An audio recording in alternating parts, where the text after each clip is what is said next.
Et on va démarrer cette revue des titres avec la une du quotidien de service public Le Soleil, un dossier à la une du Soleil ce matin. Cela concerne le plan d'aménagement et de développement du territoire, un nouveau chantier tout simplement.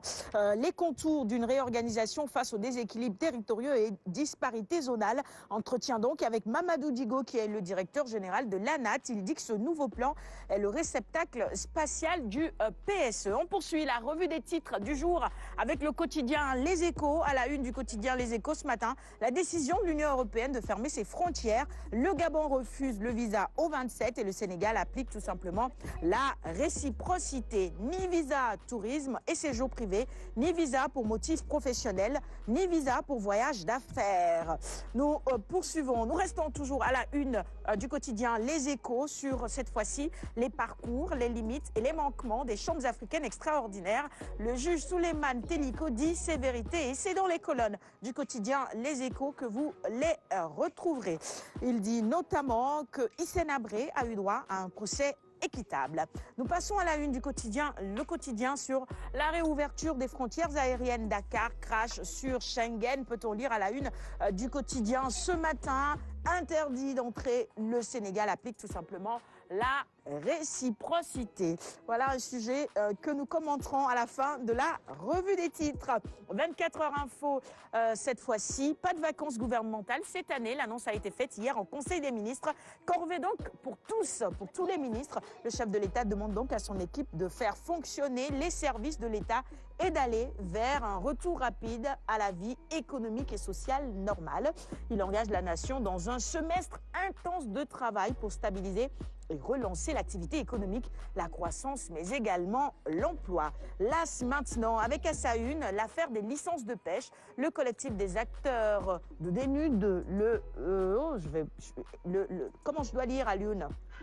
Le GAIPES, merci Alioune, devant le Parlement. Donc, depuis 42 ans, le GAIPES qui a hérité d'un système colonialiste pompe nos ressources sans aucune transformation. À la une également, l'annulation des vacances gouvernementales, impulsion d'un semestre intense de travail, le plan du chef de l'État pour relancer donc notre économie. Libération sur un tout autre sujet.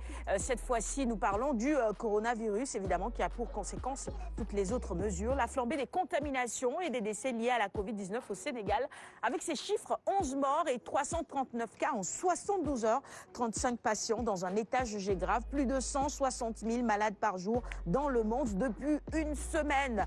Voilà donc l'occasion pour moi de vous rappeler encore une fois le respect des gestes barrières. La prévention, cela évidemment peut vous sauver la vie. Le Témoin maintenant, avec à la une Mamadou Samb Delco, ancien directeur général de la SONES. Les pénuries d'eau ne prendront fin qu'avec KMS 3, dit-il.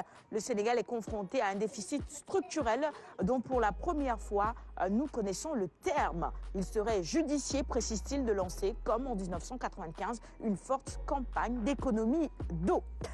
La Tribune, quotidien du groupe des médias, avec à sa une ces mesures, la levée du couvre-feu, cette mesure notamment annoncée par le chef de l'État et qui est désormais en vigueur. Cela a pour conséquence, selon nos confrères de la Tribune, la reprise des agressions Bourguiba, Jet d'eau, Boulangerie Jaune, l'axe de la terreur, peut-on lire à la une du quotidien La Tribune ce matin. Et puis coronavirus, état d'urgence, le virus qui annule les vacances gouvernementales. Passons à la une des quotidiens sportifs. Stade, avec à sa une la Premier League, Manchester City, Liverpool. Sadio Mané attendu pour dégainer ce soir encore. Les quotidiens spécialisés en lutte traditionnelle, c'est notamment Sunoulamb. C'est le seul que nous avons reçu évidemment. Balagri, Bombardier, Gaston organisent de superbes dates ce jeudi. C'est de magnifiques combats, c'est de magnifiques affrontements. Et les amateurs en raffolent. C'est tout pour la revue des titres de ce matin. J'ai annoncé qu'on s'arrêterait sur le sujet concernant la réciprocité des visas. On va peut-être revoir la une du quotidien Le Quotidien. Réouverture des frontières aériennes. Dakar crash sur Schengen. À l'une. Écoutez, en tant que Sénégalais, moi j'ai été ravi d'entendre cette nouvelle-là. Parce que c'est aux États africains de se faire respecter quand même. L'Afrique est le continent le